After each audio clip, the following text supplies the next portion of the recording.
গতকাল আমরা দেখলাম বিচারপতি দেবাংশু বসাক এবং বিচারপতি মোহাম্মদ সাব্বির রশিদির ডিভিশন বেঞ্চে মানে যাকে বলে ঐতিহাসিক রায় ঘোষণা হলো সেখান থেকে, এবং একসাথে প্রায় 25,000-এর বেশি কর্মীর চাকরি ছাঁটাই হলো। শিক্ষক এবং শিক্ষাকর্মীদের যে এত চাকরি ছাঁটাই হলো, এই যে ঐতিহাসিক রায়, কি বলবে? দেখুন, এই ধরনের বড় জুডিশিয়াল ডিসিশনের বা জাজমেন্টের দুটো ইম্প্যাক্ট থাকে। একটা হচ্ছে ডিরেক্ট ইম্প্যাক্ট, যেটা আমরা চোখে দেখতে পারি, যেটা আমরা এখন দেখতে পাচ্ছি যে এই 20-25 হাজার মানুষের কি হ্যারাসমেন্ট। এই 25,000-এর মধ্যে 25,000-ই যে করাপ্টেড চাকরি তা তো নয়, কিন্তু এতই আনফর্চুনেট একটা সিচুয়েশনের মধ্যে দিয়ে যেতে হয়েছে এন্টার এই ট্রায়াল প্রসেসটা, যে রাজ্য সরকার যে রিভিউ করবে সেই রিভিউ পর্যন্ত তারা করতে পারেনি।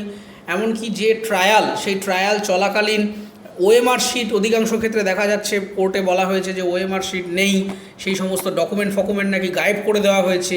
রাজ্য সরকারের পক্ষ থেকে প্রপার যে ইভ্যালুয়েশন করা, সেই ইভ্যালুয়েশন করবার জন্যে সঠিকভাবে কোঅপারেট তারা করেননি। দীর্ঘ বছর ধরে ট্রায়াল প্রক্রিয়া চলেছে, ফলে যেটা হলো যে রাজ্য সরকার দুদিক থেকেই ফেলিয়ার। তারা একাধারে ঘুষ নিয়ে চাকরি দিয়েছেন, যেটা মারাত্মক একটা ক্রাইম বলে আমার মনে হয়, যে একটা সরকারি চাকরি অত্যন্ত ট্রান্সপারেন্ট হওয়া উচিত। আর যে সে চাকরি নয়, শিক্ষকদের চাকরি, যেটা সমাজের অন্যতম গুরুত্বপূর্ণ স্তম্ভ, সেইখানে করাপশান ঢুকে গেল। এবং তাদের এই তথ্য লোপাট করা, বেহিসাবি ম্যানেজমেন্ট, এইসবের জন্যে যারা অ্যাকচুয়ালি হয়তো এই 25,000-এর মধ্যে হয়তো 1,000-5 লোক ছিলেন যারা সঠিকভাবে চাকরি করেছেন, মানে সঠিক পরীক্ষা দিয়ে এসেছেন, আজকে তারাও সাফার হলেন। তাদের চাকরি গেল, তাদেরকে আবার একটা কোর্ট প্রসেসের মধ্যে আসতে হবে, রিইভ্যালুয়েশন হবে। মানে সে এক মারাত্মক হ্যারাসমেন্ট আর কি। মানে যারা সাধারণ ভাবে চাকরি পেয়েছিলেন সুস্থ সবলভাবে, তাদের চাকরি রিটেন করার জন্য এখন মাথার ঘাম পায়ে পড়ে যাবে। ফলে প্রত্যেকটা মানুষের কাছে এই রাজ্য সরকার একটা মানে ক্রিমিনাল হয়ে গেলেন। এবং এটা হচ্ছে ডিরেক্ট ইম্প্যাক্ট, যেটা আমরা দেখতে পাচ্ছি চট করে চোখের সামনে, বুঝতে পারছি যে মানুষদের যারা চাকরি করছিলেন তারা হ্যারাস্ট হলেন, একটা ইকোনমিক করাপশান হলো। কিন্তু ইনডিরেক্ট ইম্প্যাক্টটা আমি ভাবছিলাম আগের দিন, সে মারাত্মক, আরও এর থেকে অনেক বেশি ভয়াবহ।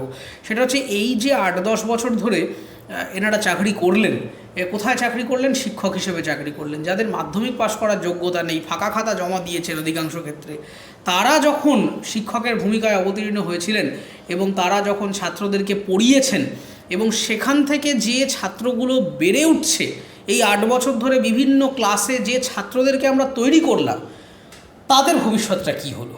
তারা তো সঠিকভাবে ট্রেন্ড হলেন না, তারা ভুল শিক্ষায় হয়তো শিক্ষিত হলেন।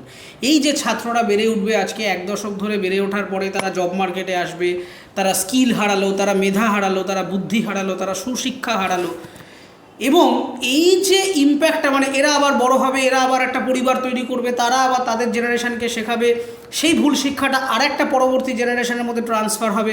ফলে একটা গোটা প্রজন্ম অন্তত 2 দশক পিছিয়ে গেল। সেটা ইনডিরেক্ট ইম্প্যাক্ট, যেটা আমরা রায়ের মধ্যে বুঝতে পারছি না। কারণ রায় বেরিয়ে যাওয়া মানেই তো আবার নতুন করে আমি শিক্ষক অ্যাপয়েন্ট করে দিচ্ছি রাতারাতি, কিংবা যাদেরকে যা ভুল শেখানো হয়েছে সবার ব্রেন থেকে আমরা মুছে। এটা তো একটা সায়েন্স ফিকশন হচ্ছে না, বা গল্প কথা হচ্ছে না। যে বাচ্চাগুলি বেড়ে উঠেছে প্রাইমারি থেকে, আপার প্রাইমারি থেকে মাধ্যমিক উচ্চ মাধ্যমিক দিয়েছে, তারা যে অনাচার একটা শিক্ষা ব্যবস্থার মধ্যে দিয়ে গেলেন, তাদের যে জীবনটা শেষ হয়ে গেল। অধিকাংশ ক্ষেত্রে হয়তো এই কাগজ ভ্যালিডেটেড থাকবে না, সেগুলোর কোনো গুরুত্ব থাকবে না। এই সময় যারা পাশ করেছেন হয়তো আজ থেকে 2-5 বছর বাদে, এরকম হয়েছিল কোভিডের সময়, আমি অনেক ছাত্রছাত্রীদের দেখেছি যখন অনারেবল চিফ মিনিস্টার দুমদাম ঘোষণা করে দিলেন যে বোর্ড এক্সাম হবে না, কত ছাত্রছাত্রী সাফার করেছে যে বড় বড় কলেজে, স্বপ্নের কলেজে ভর্তি হতে পারেনি, কারণ ওই গ্রেস দিয়ে পাশ করা নম্বর বা ওই ডিরেক্ট পাশ করে যাওয়া সার্টিফিকেট অনেক বড় বড় কলেজে অ্যাকসেপ্টেড হয়নি। কারা সাফার করেছেন? আমার বাংলার ছেলেমেয়েরা সাফার করেছেন। এখানে এটা অত্যন্ত আনফর্চুনেট যে এর যে ইনডিরেক্ট ইম্প্যাক্টটা, যেটা আমরা হয়তো চট করে টিভি খুললে বা খবরের কাগজ খুললে বুঝতে পারছি না, যে জেনারেশনটা প্রডিউস হলো এই 1 দশকে, সেই জেনারেশনটাকে ঠিক করে আবার পুরো একটা মোটামুটি একটা স্টেবল জায়গায় আনতে অন্তত 2 দশক সময় লাগবে।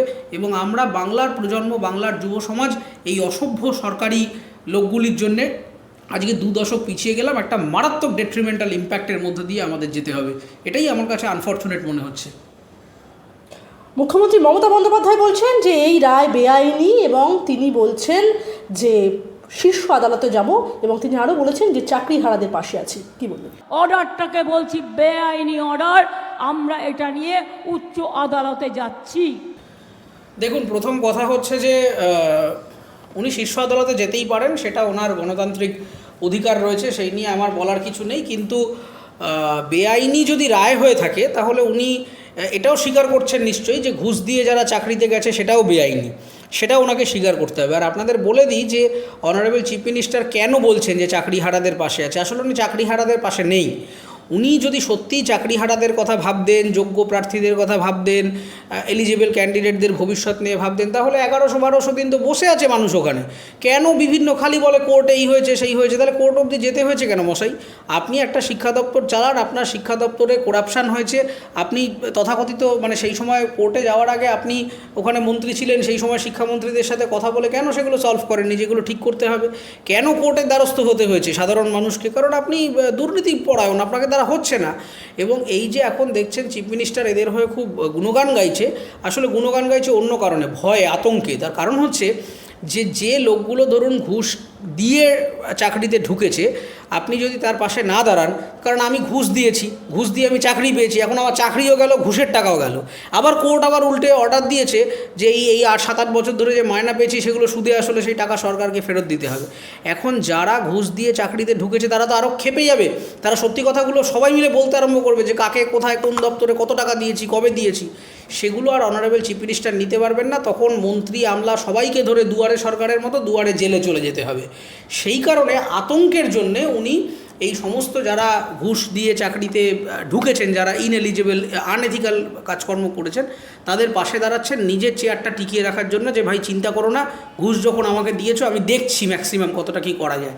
সেই মানসিকতা নিয়ে উনি কাজ করছেন। উনি মোটেই সততা, ন্যায়পরায়ণতার প্রতীক হিসেবে এদের পাশে দাঁড়াচ্ছেন না। যদি থাকতেন তাহলে বহু আগেই এসআই অফিস ছিল, সরকারি ট্রেজারি থেকে মাইনা স্যাংশন হয়েছে, সেখানে অডিট হয় না, ডকুমেন্ট ভেরিফিকেশন হয় না, প্রমোশনের আগে কাগজপত্র চেক করা হয় না যে একটা লোক চাকরিতে আসছে, যাচ্ছে, প্রমোটেড হয়ে যাচ্ছে, নানা রকম সুপার নিউমেরিক পোস্ট ক্রিয়েটেড হয়ে যাচ্ছে, সেগুলো আবার মন্ত্রিসভা থেকেই নাকি সেগুলো ক্রিয়েট করা হচ্ছে।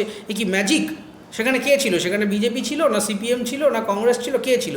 মন্ত্রিসভা কে চালায়? মমতা বন্দ্যোপাধ্যায়ের ক্যাবিনেট। তো সেখানে মমতা ব্যানার্জি কিছু জানেন না? হঠাৎ করে ওভারনাইট সমস্ত কিছু হয়ে যাচ্ছে। উনি আসলে এই সমস্ত বলে মানুষকে ভুল বোঝাচ্ছেন। ওনার এখন মেজর কনসার্ন হয়ে গেছে যে উনি নিজে যাতে অ্যারেস্টেড না হয়ে যান, সেই জন্য ওনার নিজেকে বাঁচানো। উনি স্বার্থপরের মতো নিজেকে বাঁচানোর জন্য এবং নিজের এই দলটাকে বাঁচানোর জন্যে উনি একটা অভিনয় করছেন যে আমি আসলে মানুষদের পাশে আছি, কিন্তু উনি ওনাদের পাশে নেই। তাদের মুখ বন্ধ করিয়ে রাখার জন্যে উনি দৌড়ে চলে যাচ্ছেন সুপ্রিম কোর্টে, আসলে নিজেকে বাঁচানোর জন্যে। মমতা বন্দ্যোপাধ্যায় বারবার বলছেন বিজেপির কথায় চাকরি বাতিল, বিজেপির বিচারালয় হয়ে গিয়েছে, কি বলবেন? একটা বিজেপির বিচারালয়, বিজেপি যেটাকে বসে বিচার করে, রাজনৈতিক বিচার। দেখুন, ইলেকটোরাল বন্ড যখন ক্যান্সেল হয়েছিল সেটা তো সরাসরি বিজেপির বিপক্ষে। তা তখন সেটা কে রায় দিয়েছিল? তখন আমি যদি বলি যে সুপ্রিম কোর্টটা আসলে তৃণমূল চালায় বা সিপিএম চালায়, সেটা শুনতে ভালো লাগে? বারবার কেন গণতান্ত্রিক সিস্টেমের বিরুদ্ধে কথা বলছেন মমতা বন্দ্যোপাধ্যায়? সংবিধান মানেন না, কোর্ট সিস্টেম মানেন না, সবাই বিজেপি, সবাই ওনার বিপক্ষে কথা বললেই সে নাকি বিজেপি হয়ে যাচ্ছে, সিপিএম হয়ে যাচ্ছে। আরে ভাই, তুমি করছোটা কি সেটা দেখো না? তুমি তো দুর্নীতি করে করে বাংলার সমাজটা নষ্ট করে দিয়েছো। এখন মানুষের এমন ইমেজ হয়ে গেছে এন্টায়ার সরকারি সিস্টেমের প্রতি। প্রথম কথা হচ্ছে কেউ সরকারি চাকরি আর করতে চাইবেন না। দেখা যাচ্ছে লোকে মজা করে লিখছে যে সরকারি চাকরির থেকে এখন বোধহয় বেসরকারি চাকরি তুলনামূলক স্টেবল। কারণ যে চাকরিতে ঢুকছে হয়তো পরীক্ষা দিয়ে ঢুকছে, আবার কোথায় কখন ঘাপলা করবে, কোর্ট আবার শেষকালে বলবে ক্যান্সেল। সরকারি চাকরি আগে মানুষ জব সিকিউরিটি বা এমপ্লয়মেন্ট সিকিউরিটির জন্য যেত, এখন সেই জায়গাটাকে দুর্বল করে দিল। এরপরে দেখা যাচ্ছে মানুষের একটা সাধারণ স্বাভাবিক ইমেজ হয়ে গেছে যে কোনো কাজ করতে গেলে ঘুষ ছাড়া হয় না।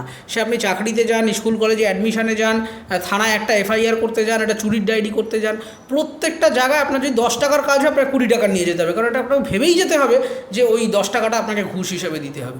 এই যে একটা বিভৎস ইমেজ প্রশাসনের গোটা বাংলায় চলছে, এটা কোনো সভ্য সমাজের ইমেজ না। এটা 2024-এর একটা উন্নয়নশীল ভারতবর্ষের রাজ্যের ইমেজ। কীভাবে নষ্ট করেছেন প্রশাসনটাকে, ভেঙেছেন, পুলিশ ব্যবস্থাকে ভেঙেছেন, পুলিশের প্রতি মানুষের কোনো আস্থা আস্তে আস্তে থাকছে না। এখন কোর্ট ব্যবস্থাটাকেও পর্যন্ত নষ্ট করছেন, কারণ ওনাদের দুর্নীতির এক্সপোজ হয়ে যাচ্ছে, ওনারা মানুষ জানতে পেরে যাচ্ছে এদের এই ছ্যাবলামোগুলো। সেজন্য উনি কোর্টকে এখন নানা রকমভাবে বোঝানোর চেষ্টা করছে যে কোর্ট আসলে বায়াসড ইত্যাদি ইত্যাদি এই সমস্ত। দেখুন, প্রথম কথা হচ্ছে কোর্ট একটা জাজমেন্ট যখন দেয়, এটা তো পাড়ার চায়ের আড্ডা নয়। 283 পাতার জাজমেন্ট, আমি খানিকটা পড়েছি, পুরোটা পড়া হয়নি। ছত্রে ছত্রে উইথ এভিডেন্স রেফার করে বলা হয়েছে যে কেন। সবাই বলছেন যে তৃণমূলের বক্তব্য যে আরে ভাই 25,000 লোককে ছাঁটাই করেছো কেন। হঠাৎ করে ডিভিশন বেঞ্চ এই রায়টা হঠাৎ করে ঘুম থেকে উঠে এসে দেয়নি।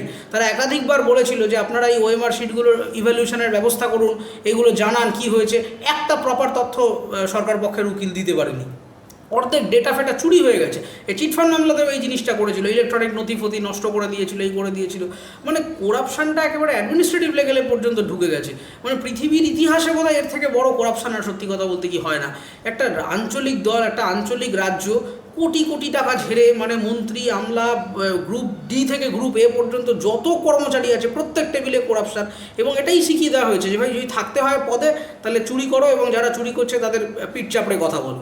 একটা পুলিশ প্রশাসনের আধিকারিককে আপনি জিজ্ঞাসা করলে সে আপনাকে সেই ভয়ের কাহিনী বলবে যে যখন তারা সত্যি চোখের সামনে দেখছেন, হয়তো তাদের মধ্যে অনেক ভালো লোক আছেন যারা হয়তো বলতে চাইছেন যে না এটা অন্যায় হচ্ছে, পরের দিন ট্রান্সফারের চিঠি হাতে ধরিয়ে দেবে, করাপশানের মামলা দিয়ে দেবে, সাসপেন্ড করে দেবে, ডিমোশন করে দেবে, নানা রকমের উল্টোপাল্টা থ্রেট করবে।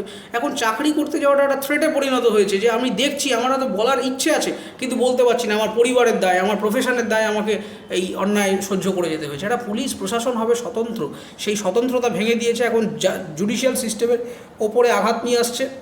এই সমস্ত কিছু করে নিজের দুর্নীতির বোঝাটাকে বাড়াতে বাড়াতে আজকে এই জায়গায় চলে গেছে। আমার মনে হয় যে এখনও সময় আছে, মানুষ ভাবুন এবং এর একটা বিকল্প বের করুন। কারণ এটা কিন্তু আপনারা বুঝতে পারছেন না যে আপনি ভাবছেন যে 25,000 লোক সাফার করলো, তা নয়। 25,000 লোক হচ্ছে ওই কেসে সাফার করলো, কিন্তু 25,000 মানুষের দ্বারা এফেক্টেড হচ্ছে এন্টায়ার বাংলার যুব সমাজ, এন্টায়ার বাংলার শিক্ষা ব্যবস্থা। 8-10 হাজার প্রাইমারি স্কুল বন্ধ হয়ে গেছে, ছাত্রেরা হবে। কোনো বাড়ির মানে গার্জিয়ান তার ছেলে মেয়েকে বাংলা মিডিয়ামে পড়াতেই চাইবে না সরকারি স্কুলে। তখন কী হবে? প্রাইভেটাইজেশনের দরজাটা উন্মুক্ত হয়ে যাবে। প্রাইভেটাইজেশনের দরজা উন্মুক্ত হয়ে গেলে আপনার কি, আপনি বলবেন হ্যাঁ ভালো তো, প্রাইভেটাইজেশন সব ভালো হবে, প্রাইভেট হলে পরিষেবা ভালো হবে। আপনাকে মাথায় রাখতে হবে প্রাইভেট হয়ে গেলে কিন্তু আপনি যেটা আপনার ফান্ডামেন্টাল রাইট, তার পেছনে একটা ক্লজ ঢুকে যাবে, সেটা হচ্ছে টাকা। যার হাতে টাকা থাকবে সে শিক্ষা পাবে। শিক্ষা মানে কিন্তু শুধুমাত্র ব্যবসা নয়।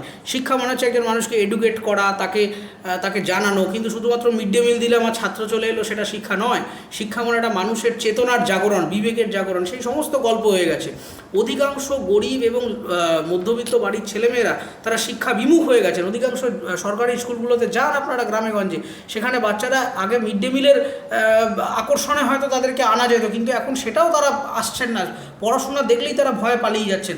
পড়াশোনার প্রতি তাদের যে আগ্রহটা, যে যুব সমাজকে যে মানে তাদেরকে জাগানো, সেই সমস্ত নষ্ট হয়ে গেছে। এই কী বাড়বে? সমাজে ক্রাইম বাড়ছে, সমাজে ডেভিয়েন্স বাড়ছে, সমাজের এই যে একটা এন্টায়ার যে সিস্টেম, আমরা যে জেনারেশন তৈরি করার স্বপ্ন দেখেছিলাম, সেইটা সম্পূর্ণ নষ্ট হয়ে গেছে। এরপরে প্রাইভেটাইজেশন হয়ে গেলে কি হবে? যার হাতে টাকা সে এডুকেশন পাবে, না হলে পাবে না। যার হাতে টাকা সে চিকিৎসা ব্যবস্থা পাবে, নাহলে পাবে না।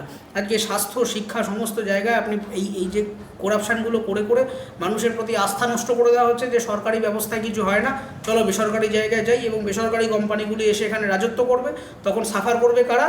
মধ্যবিত্ত, নিম্ন মধ্যবিত্ত এবং লোয়ার ইনকাম গ্রুপের মানুষ, যারা বিলো দ্য পভার্টি লাইন আছেন, যাদের হাতে টাকা নেই, তারা তাদের মানে খাদ্য, বস্ত্র, বাসস্থান থেকে বঞ্চিত হয়ে একটা মারাত্মক মন্বন্তর পরিস্থিতি হবে। সেই দিকেই এগোচ্ছি আমরা। মমতা বন্দ্যোপাধ্যায় বলছেন বিচার ব্যবস্থাকেও চালিত করছে বিজেপি। তিনি এরকম অভিযোগ করেছেন এবং তিনি আরও বলেছেন যে বিচারপতিদের দোষ নয়, কেন্দ্রের দোষ। বিজেপি বসিয়েছে তাদের যাতে তারা যা বলে তাই করা যায়। তারপরেই মমতা বন্দ্যোপাধ্যায় আশ্বাস দেন তাকে জেলে পাঠালেও সাধারণ মানুষের পাশ থেকে তিনি নাকি সরবেন না। আজ নয়, দীর্ঘদিন ধরে চলছে। এটা বিচারপতিদের দোষ নয়, এটা কেন্দ্রীয় সরকারের দোষ। তারা বিজেপির লোক দেখে দেখে এখানে বসিয়েছেন যাতে তারা বিজেপি পার্টি অফিস থেকে যা বলে দেয় সেই ড্রাফটটা তারা করে দেয়। কি করবেন? আমায় সাজা দেবেন? ডিফামেশন করবেন? আমি তৈরি। জেলে পাঠাবেন? আমি তৈরি। দেখুন, বিগত কয়েকদিন ধরে আমি বুঝতে পারছি না, বারবার মমতা ব্যানার্জি জেলে যাওয়ার একটা গান গাইছেন। তার মানে আমার মনে হচ্ছে যে ওনার বোধহয় একটা আন্দাজ করতে পেরে গেছেন উনি, যে ওনার মানে এবার জেলে যাওয়ার সময় আসন্ন। সেই জন্যই উনি হয়তো আগে থেকেই একটু ফিল্মের ট্রেলার আর কি দেখিয়ে রাখছেন। কিন্তু প্রথম কথাটা হচ্ছে যে উনি হয়তো জানেন না যে বিজেপি বা কংগ্রেস বা তৃণমূল ডিসাইড করে না যে কে কোথাকার বিচারপতি হবে। তার জন্য আইদার পরীক্ষার ব্যবস্থা রয়েছে, অথবা সুপ্রিম কোর্টের নিয়ম অনুসারে কলেজিয়াম রয়েছে, সেই কলেজিয়াম সিলেক্টেড বিচারপতি হয়, এবং বিচারপতি হওয়া মানে হঠাৎ ঘুম থেকে উঠে একদিন ভাবলাম আমি জুরিস্ট হয়ে যাবো, এটা হয় না। তার একটা প্রসেস রয়েছে। সেই প্রসেসে বিজেপিও থাকে না, কংগ্রেসও থাকে না, তৃণমূলও থাকে না। এর আগে একাধিকবার বলার চেষ্টা করেছিলেন যে নির্বাচন কমিশন নাকি বায়াসড। তারপরে আমি দেখলাম যে নির্বাচন কমিশন প্রধানমন্ত্রীর আর বিল গেটসের যে মানে সাক্ষাৎকার হয়েছিল, সেটা প্রসার ভারতীকে সরাসরি জানিয়েছিল এটা যাতে দেখানো না হয়। এই যে বিকশিত ভারত সম্পর্ক যে ক্যাম্পেইনটা শুরু করেছিল, সেটার এগেনস্টও নির্বাচন কমিশন সুপ্রিম কোর্ট ব্যবস্থা নিয়েছে। তখন তো আপনি বলছেন না যে আরে সুপ্রিম কোর্ট কেন মোদির ক্যাম্পেইন বন্ধ করছে, কেন প্রসার ভারতীকে বলছে যে ভোটের আগে যেন model code of conduct violate না হয়। তখন তো আপনি বলছেন না যে হ্যাঁ নির্বাচন কমিশন ঠিক কাজ করছে। সবসময় যাবতীয় কেন্দ্রীয় এজেন্সি, এর আগে বললো এনআইএ নাকি বিজেপি দ্বারা অপারেটেড, তার আগে বলছিল ইডি সিবিআই এরা নাকি সবাই, সব জায়গা থেকে উনি ঝাড় কাটছেন। আপনি দেখুন ইডি নিয়ে অনেক বক্তব্য রাখলো, তারপর সুপ্রিম কোর্ট সরাসরি বলে দিয়েছে যে ইডি ক্যান সামান এনিওয়ান।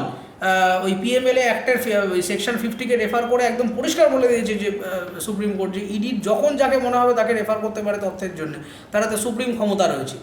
আপনি এই যে এত বড় বড় কথা বলে, এই শিল্প নিয়ে হলেই বলে সব কিছু সিপিএমের দোষ, এই দোষ সেই দোষ। আমি তো বলেছি যে আপনি 11-12 বছর হয়ে গেছে আপনি ক্ষমতায় এসেছেন, সিপিএম সিঙ্গুর করেছে, সিঙ্গুরের যে ল্যান্ড অ্যাকুইজিশন ভুল ছিল, খুব ভালো কথা, কোনো অসুবিধা নেই।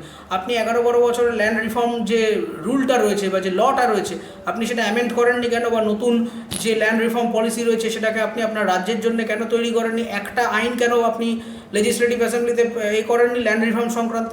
তার কারণটা হচ্ছে যে সোশ্যাল প্রোগ্রেস বা ওয়েলফেয়ার ইকোনমির কথা ভেবে রাজনীতি করাটা ওনার উদ্দেশ্য নয়, ওনার ব্যাকগ্রাউন্ডও সেটা নয়, উনি সেটা করতেও এখানে আসেননি। আপনাকে বুঝতে হবে যে মমতা বন্দ্যোপাধ্যায়ের রাজনৈতিক এজেন্ডাটা কি, ক্ষমতায় থাকা, ক্ষমতায় থেকে নিজের প্রতিপত্তি অর্জন করা, এইটাই হচ্ছে মমতা ব্যানার্জি এবং তার আশপাশের যারা সাঙ্গপাঙ্গ, যারা বিভিন্ন রকম নেতা টেতা রয়েছে, এদের এজেন্ডাটাই এটা। এদেরকে আপনি ভারতীয় সংবিধান থেকে 5টা জেনারেল নলেজ নিয়ে প্রশ্ন করলেও অধিকাংশ তৃণমূলের নেতা উত্তর দিতে পারবে না, তার কারণ তারা সেটা জানেও না এবং তাদের সমাজকে উন্নত করবার কোনো দায়বদ্ধতাও তাদের নেই। তাদের একটাই দায়বদ্ধতা, একটাই ডেডিকেশন, একটাই ডিটারমিনেশন যে ভাই নিজের পকেট ভরাও, নিজের ব্যাংক ব্যালেন্স বাড়াও, সমাজটা গোল্লায় যাচ্ছে যাকে আমার জানার দরকার নেই। এবং সেই জন্যই আজকে জেনারেশন সাফার করছে, শিক্ষা স্বাস্থ্য সমস্ত জায়গায় তলা নিতে যাচ্ছে।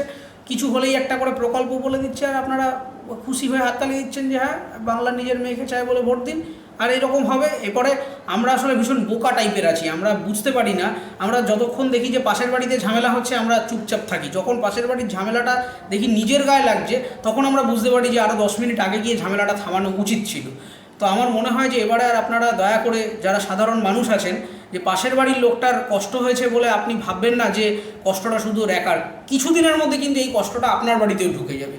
তাই এখন পাশের বাড়ির লোকটি যে বিপদে আছে তার পাশে গিয়ে দাঁড়ান, সবাই মিলে এই সমস্ত চোরদের বিরুদ্ধে কথা বলুন। না হলে কিছুই না, আপনি আপনার ছেলে মেয়ে নাতি নাতনি, আপনি যে পরবর্তী প্রজন্ম রেখে যাচ্ছেন তারা কিন্তু সাফার করবে, তারা একদিন আপনাকেই সাপান্ত করবে যে আমার বাবা ঠাকুরদারা কি করে গেছেন, আমার বাবা মারা এই সমস্ত লোকেদেরকে বারবারন্ত করে আমাদের এই একটা বিশ্রী সামাজিক সিস্টেমের মধ্যে ঢুকিয়ে গেছে, যেখানে আমরা কাজ পাচ্ছি না, খেতে পাচ্ছি না, চাকরি পাচ্ছি না, শিক্ষা পাচ্ছি না, একটা বিভৎসতার মধ্যে দিয়ে আপনাদের থাকতে হবে।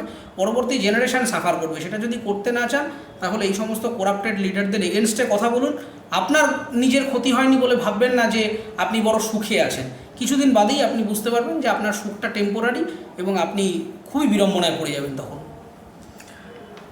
অরিত্রদা, এই যে মমতা বন্দ্যোপাধ্যায় যে ভাষায় বারংবার বিচারপতিদের আক্রমণ করছেন, তাতে কি কন্টেম্পট প্রসিডিংস হওয়া উচিত?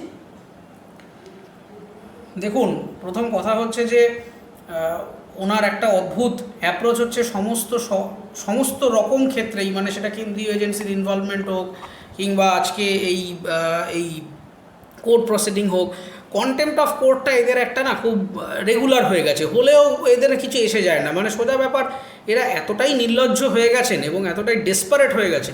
একাধিকবার এর আগে হয়েছে, model code of conduct violate করে ফেলেছেন, একবার দুবার নয় বহুবার করেছেন। আচ্ছা, তারপরে হচ্ছে আমাদের কলকাতা পুলিশের পুলিশ কমিশনার, তিনি কন্টেম্পট অফ কোর্ট হয়েছেন, তৎসত্ত্বেও কোনো ব্যবস্থা নেয়নি। প্রথম কথাটা হচ্ছে যে এই যে চেতনাটা, যে একজন নেতানেত্রী কারা হয়, নেতানেত্রী হয় হচ্ছে যারা সমাজের থেকে এক স্টেপ এগিয়ে থাকবে এবং বাকি সমাজটাকে 2 স্টেপ এগিয়ে দিতে পারবে।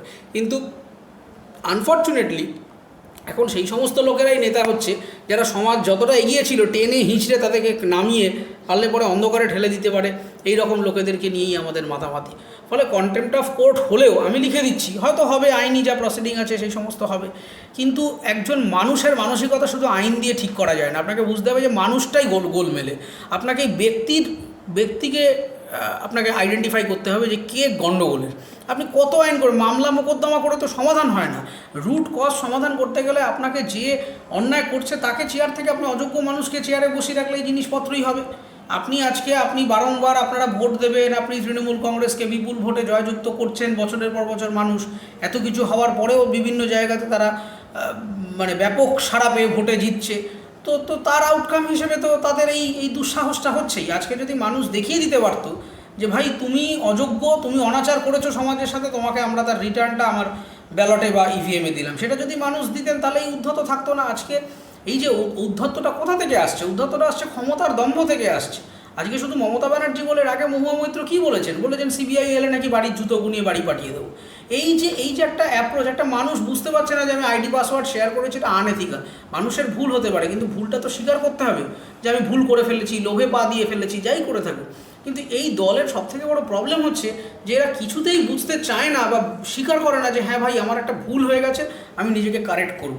কারেক্ট করবার কোনো ইচ্ছা শক্তি এদের নেই। এদের সবসময় বক্তব্য হচ্ছে যে আমি চেয়ারে আছি, আমি যা করেছি বেশ করেছি, তোর দম থাকলে তুই দেখে নে। এই যে ব্যাপারটা, এটা কতখানি ডিট্রিমেন্টাল, এটা আমরা সাধারণ নাগরিকরা বুঝতে পারছি না।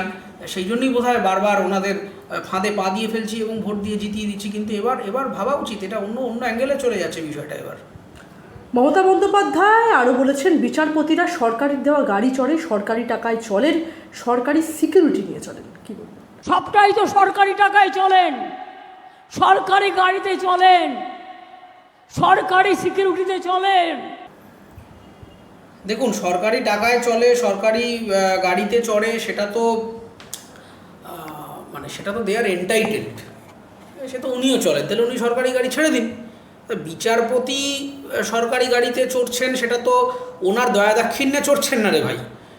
তারা পরীক্ষা দিয়ে তারা একটা যোগ্য জায়গা, একটা যোগ্য সম্মান অ্যাচিভ করেছে বলে তাদের সেই চেয়ারের প্রতি সম্মান দেখিয়ে আমরা তাকে ওই সিকিউরিটি বা তার যা যা পরিষেবা আছে সেগুলো পাচ্ছি। আপনি তাহলে সরকারি গাড়িতে চড়েন কেন? আপনি বলেন নাকি এই করি না সেই করি না, তাহলে এত বড় কনভয় নেন কেন? আচ্ছা, খুব ভালো কথা, বিচারপতিরা অযাচিত সুবিধা নিচ্ছে বলে আপনার মনে হচ্ছে। আচ্ছা, আপনি একটা জেলা থেকে আরেকটা জেলায়, যেটা ভিভিআইপি কনভয় 1-1.5 ঘন্টায় চলে যাওয়ার কথা, আপনি হেলিকপ্টারে যান কেন? সরকারি টাকা নষ্ট করে। কে দেয় টাকাটা আপনাকে? সরকারি তহবিলে লক্ষ লক্ষ টাকা খরচ করে একটা জায়গা থেকে আরেকটা জায়গায় আপনি হেলিকপ্টারে যান কেন? পুরুলিয়া থেকে বাঁকুড়া যাবেন বা এখান থেকে অমুক জায়গায় যাবেন, এইটুকু ট্রাভেল করতে আপনি ভিভিআইপি কনভয়, যেটা 1-1.5 ঘন্টা 2 ঘন্টা 3 ঘন্টায় চলে যেতে পারে, আপনি হেলিকপ্টার নিয়ে যান কেন? কে টাকা দিয়েছে আপনাকে? সরকারের টাকায় ছ্যাবলামো করতে কে এন্টাইটেল দিয়েছে আপনাকে? ফলত এই সমস্ত বাজে কথা উনি বলে মানুষকে ভিড়মি খাইয়ে দিচ্ছে। আচ্ছা, তাও তো না হয় ওরা সরকারি টাকায় চড়ে, যোগ্য হইতে চড়ে। আপনার নেতামন্ত্রীরা এত দামি দামি বাড়িতে থাকে কী করে? কত টাকা মাইনে পায়? কি ব্যবসা করে? কোথা থেকে তাদের টাকার সোর্স? যদি ব্যবসা করে বুক ফুলিয়ে বলে না কেন হ্যাঁ বেশ করেছি, আমার ব্যবসার টাকায় করেছি। তাদের এই বাড়ি গাড়ি প্রতিপত্তি, এত জমি, এত কোথা থেকে হচ্ছে? ম্যাজিক নাকি? বাড়িতে টাকা ছাপানোর মেশিন আছে নাকি তৃণমূলের নেতাদের যে ওভারনাইট কোটি কোটি টাকা হয়ে যাচ্ছে? আর ফালতু কথা বলছে। একজন যোগ্য বিচারপতি, তিনি পরীক্ষা দিয়ে ওই জায়গায় এসেছেন, তিনি যার যোগ্যতা ক্রেডিবিলিটি প্রুফ করেছেন বলে ওই চেয়ারে বসে আছেন। আপনার মতো ভোট লুট করে মুখ্যমন্ত্রী হননি। তারা পরীক্ষা দিয়েছে, আইন নিয়ে সাধনা করেছে, চর্চা করেছে, তারপরে তারা ওই জায়গায় গেছে। আপনাদের মতো মানুষ খুন করে, ব্যালট পেপার খেয়ে নিয়ে, ব্যালট নিয়ে দৌড়ে পালিয়ে, পুকুরে ঝাঁপ দিয়ে, এই সমস্ত জোর চুরি করে ক্ষমতায় বসে নেই। ফলে এই সমস্ত ফালতু কথা ওনার না বলাই উচিত। এবং যদি উনি মনে করেন যে সরকারি পরিষেবা নেওয়া অন্যায় হচ্ছে, তাহলে সবার আগে নিজের দলের লোকেদেরকে বলুন, বা যারা আপনাদের এমএলএ এমপি আছে, যে সরকারি পরিষেবাগুলো ছেড়ে দিন। এক একজন এমএলএ এমপির এত লম্বা কনভয়ের কী আছে?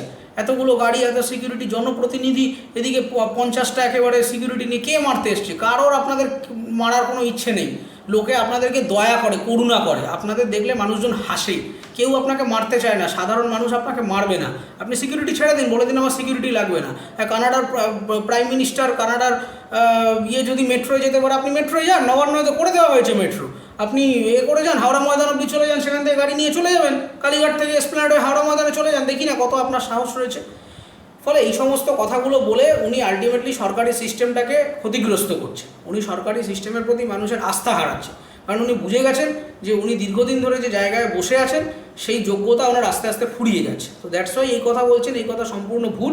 যদি বিচারপতিরা সরকারি পরিষেবা বা সরকারি যে সুবিধা আছে সেগুলো নিয়ে অন্যায় করে থাকে, তাহলে আমি ইমিডিয়েটলি চ্যালেঞ্জ করছি চিফ মিনিস্টারকে যে আপনি আগামী দিন থেকে কোনো রকম সরকারি গাড়ি বাড়ি না নিয়ে নবান্নতে মেট্রো করে যান। যদি সেটা যেতে পারেন আর 5 জন সাধারণ সরকারি কর্মচারীর মতো, তাহলে আমি বুঝে নেবো যে ঠিক আছে আপনিও করেছেন, আমরা তখন সুপ্রিম কোর্টে জনস্বার্থ মামলা করবো বা পার্লামেন্টে চিঠি দেবো বা হোয়াট এভার যা যা অ্যামেন্ডমেন্ট আছে রুল সেগুলো করবো যে হ্যাঁ সরকারি বিচারপতি বা এদেরকেও তাদের সুবিধা লিমিট করা উচিত। কিন্তু আপনি নিজেও করবেন আবার অন্যকে গালাগাল করবেন, এই দ্বিচারিতা তো মেনে নেবো না রে ভাই। অতিরিক্ত বাড়তি পদ তৈরি, মমতা বন্দ্যোপাধ্যায়ের মন্ত্রিসভার বিরুদ্ধে তদন্তের নির্দেশ, প্রয়োজনে হেফাজতেও নিতে পারে সিবিআই বলছে হাইকোর্ট, কি বলবেন? দেখুন, প্রথম কথাটাই হচ্ছে যে এই বাড়তি পত্রগুলো তৈরি করেছে ওনার ক্যাবিনেট। উনি এখন এসে বলছে যে না ক্যাবিনেট হয়েছে আমি জানি না, এই একটা জানি না রোগ ধরেছে এদের, ফেসে গেলেই বলে জানি না। এই কথাটা সম্পূর্ণ ভুল এবং বহু ক্ষেত্রে এরকম ক্ষমতার অপব্যবহার করে অনৈতিকভাবে পদ ক্রিয়েট করে, ওখানে তো ভ্যাকেন্সি নেই কিছু নেই, জোর করে সুপার নিউমেরিক পোস্ট ক্রিয়েট করে ঢুকিয়ে দেওয়া হয়েছে। সেগুলো বহুবার কোর্ট, আপনি জাজমেন্টটা পড়লেই বুঝতে পারবেন যে বারবার বলে দেওয়া হয়েছে কোথায় প্রায় 17-18 রকমের মানে ফরম্যাট অফ দুর্নীতির রেফারেন্স দিয়ে দিয়েছে, কত রকমভাবে, কোথাও ওএমআরে ঘাপলা, কোথাও নিউমেরিক পোস্ট ক্রিয়েট করা, এই যে নানা রকমের মানে দুর্নীতির একটা মাস্টার ক্লাস। মানে কেউ যদি মনে করে যে করাপশান শিখতে চায়, তার উপরে যদি মাস্টার ক্লাস করতে চায় তাহলে তৃণমূল হবে তার একদম মানে গুরু আর কি, মহাগুরু হতে পারে। তো ঘটনা হচ্ছে যে উনি সবই জানেন, উনি সবই জানতেন, জেনে হয়তো স্বজন পোষণ করেছেন যে আমার এই পার্থ চ্যাটার্জি, জ্যোতিপ্রিয় মল্লিকেরা যা যা বিভিন্ন রকম দুর্নীতির ফাঁদে পড়েছে তাদের হয়তো জেনেও ভাবতেন যে আমার লোক, ছেড়ে দিই, কিছু করব না। আজকে যখন সেটা একটা ম্যাসিভ আকার নিয়েছে, এখন উনি সেই গান গাইছেন। অথবা উনি নিজে যদি নাও জেনে থাকেন, আমি যদি ধরেও নিজে ওনার কথা সত্যি উনি এত কিছু জানতেন না, সেটাও ওনার জন্য মারাত্মক ব্লান্ডার। তার কারণ হচ্ছে যে আমি হেড অফ দ্য মিনিস্টার, সেটা বুঝতে হবে। মমতা ব্যানার্জি কিন্তু এই আমার আপনার মতো এখানে বসে চা খেতে খেতে আড্ডা মারা লোক নন, উনি চিফ মিনিস্টার। চিফ মিনিস্টার মানে হচ্ছে সমস্ত ক্যাবিনেটের লিড। তাহলে একজন ক্যাবিনেট লিড যদি বলেন যে আমি ক্যাবিনেটের কথা জানি না, সেটা আরও বড় অন্যায়। আপনার তো ইমিডিয়েটলি রিজাইন করা উচিত। আপনি কী ধরনের লিডার? আপনি একটা ক্যাবিনেট সামলাচ্ছেন, দপ্তর সামলাচ্ছেন, আপনি জানেন না, আপনার সেক্রেটারি এক কথা বলছে, আপনি আরেক কথা বলছেন, স্বরাষ্ট্র দপ্তর থেকে যখন চিঠি যায় তার সাথে আপনার ভয়েস মেলে না। একবার পুলিশ বলে যে না এই ক্রাইমগুলো অ্যাকচুয়ালি হয়েছে, আপনি বলেন যে না এগুলো কিছুই হয়নি। কনস্ট্যান্টলি আপনি দেখুন যে চিফ মিনিস্টার যা বলে তার সাথে ডিপার্টমেন্টের যারা সেক্রেটারিয়েট মানে যারা এক্সিকিউটিভ বলে তাদের বয়ান মেলে না। সে আপনি শেখ শাহজাহান থেকে শুরু করে শিক্ষা দুর্নীতি, রেশন দুর্নীতি, সমস্ত ক্ষেত্রে আমি দেখতে পাচ্ছি এরা যেটা বলে এটা অ্যাকচুয়াল সত্যি কথাটা বলে, কারণ সত্যি কথা বলার দায়বদ্ধতা রয়েছে এদের, নাহলে চাকরি চলে যাবে। আর উল্টো দিকে যে এই নেতা ফেতারা যারা বসে রয়েছে এদের তো দায় নেই, এরা তো গুন্ডামি করেছে আর পেয়েছে, এদের তো কোনো অধিকাংশ লোকেরই যোগ্যতা নেই। এরা কনস্ট্যান্ট তার অপোজিট কথাবার্তা বলে। এটা কোনোদিন হতে পারে? একটা পুলিশ রিপোর্ট দিচ্ছে, পুলিশ রিপোর্ট দিয়েছিল যে শাহজাহান অন্যায় করেছে, খুনের মামলা আছে তার এগেনস্টে, আর উনি বললেন না না শাহজাহান কি ভালো লোক, ওকে টার্গেট করা হয়েছে। তারপর দেখলাম যে 40-41টা মামলা কোত্থেকে চলে এলো। তার আগে উনি বলেছিলেন না পার্থ কত ভালো লোক, অনুব্রত ও তো কি কেষ্ট, একেবারে দারুণ মানুষ। তারপর দেখলাম যে একাধিক দুর্নীতি, নানা রকম খুন টুনের মামলা চলে এলো, এখন তিহার জেলে গ্যারেজ হয়ে গেছে। এরপর জ্যোতিপ্রিয় মল্লিককে নিয়ে বলেছিলেন, তাকেও দেখলাম যে কী অবস্থা হলো। তো ফলে এই জানি না রোগটা তো ধরা পড়ে যাচ্ছে। এবার অন্যরকম স্ক্রিপ্ট লিখুন। আমরা ওই যে ফিল্মে কাজ করলে তো স্ক্রিপ্ট লিখতে হয়, তো আপনাদের না গল্পের মিথ্যাবাদী গল্পটা খুব মানে ধরা খেয়ে যাচ্ছে, এটা এবার জমছে না। এবার একটু এপিসোডের শেষে থাকে না, পরের এপিসোডে দেখুন, আমরা দেখি টিভিতে, তো পরের এপিসোডে গল্পটা চেঞ্জ করুন। মিথ্যা গল্প এটা আর ঠিক এন্টারটেইন হচ্ছে না। মানুষকে যদি সত্যি ভুল বোঝাতে হয় তাহলে সঠিকভাবে গল্প লিখুন। আজে বাজে বকে ভুল বোঝালে মানুষ হাসছে। মুখ্যমন্ত্রী বলছেন আরও 10 লক্ষ সরকারি চাকরি তৈরি, কি বলবেন? আরও 10 লক্ষ চাকরি আমার রেডি হয়ে আছে। দেখুন, এইসব ভোটের আগে দু একটা আলতু ফালতু কথা এরা বলে, কিন্তু এই কথার কোনো মানে নেই। ও প্রত্যেকবারই এজেন্ডায় বলে যে ডবল চাকরি দেবো, ওই করবো সেই করবো, নানা রকম উল্টোপাল্টা বলে। প্রথম কথা হচ্ছে উনি চাকরি দিতে পারবেন না। তার কারণ হচ্ছে সরকারি অর্থনীতিটাকে ভেঙে দিয়েছেন উনি। Fiscal deficit huge. একটা লোককে যে চাকরি দেবো, একটা লোককে চাকরি দিতে গেলে তো আমার টাকা থাকতে হবে। ফান্ডে টাকা নেই, ফান্ডের টাকাগুলোকে নষ্ট করেছে বিভিন্ন প্রকল্প করে, উল্টো পাল্টা জায়গায় বিনিয়োগ করে। ইন্ডাস্ট্রি নেই, আপনাকে টাকাটা আসতে হবে। এই যে মানুষের হাতে এই যে বাজারটা, আপনি যদি বিভিন্ন বাজারে যান, মানে নট জাস্ট কোনো একটা স্পেসিফিক মার্কেট, আপনি টেক্সটাইল বাজারে যান, আপনি ইলেকট্রনিক্সের বাজারে যান, আপনি ফিল্ম অ্যান্ড এন্টারটেনমেন্ট বাজারে যান, আপনি যে কোনো জব মার্কেটে যান, আপনি সেখানে মজার জিনিসটা দেখবেন যে পপুলেশন আছে, অনেক লোকজন ঘোরাঘুরি করছে, কিন্তু দোকানে লোক নেই, ক্রেতা নেই। প্রশ্ন হচ্ছে কেন? ক্রেতারা তাহলে কি ভ্যানিশ হয়ে গেল? লোকের প্রয়োজনীয়তা ফুরিয়ে গেছে? না, তার কারণ হচ্ছে যে ক্রেতাদের হাতে টাকা নেই, ক্যাশ ফ্লো জেনারেট করবার মতো ক্ষমতা নেই বাজারে। তার কারণ হচ্ছে আমরা লকডাউনের পরে যে গ্রোথটা দেখেছিলাম, গভর্নমেন্ট তো ভীষণ বোকা, তো এরা কিছু জানে না। গভর্নমেন্ট দেখিয়েছিল যে দেখেছেন কত বাজার বাড়লো, কত দোকান হলো, এই হলো। আরে কত বড় অপদার্থ যে লকডাউনের সময় মানুষের হাতে কিছু ক্যাশ জমে গেছিলো, কারণ বাজার ফাজার বন্ধ ছিল, এক্সপেন্সেস কমে গেছিলো, দৈনন্দিন খরচ কমে গেছিলো। সেই টাকাটা 2 বছর ধরে যেটা বেড়ে গেছিলো সেভিংস, সেটা কখনোই আমার ওয়েলথও নয়, সেটা আমার ইনকাম ফ্লোও নয়। এবার সেই সেভিংসটা সারা বাজারে, এবার যখন বাজারটা খুললো তখন ম্যাসিভ সেভিংসটা বেশি পরিমাণে, মানে মাসে যদি 100 টাকা বাজারে ঢোকে তখন মাসে 150 টাকা 200 টাকা ঢুকতে থাকলো।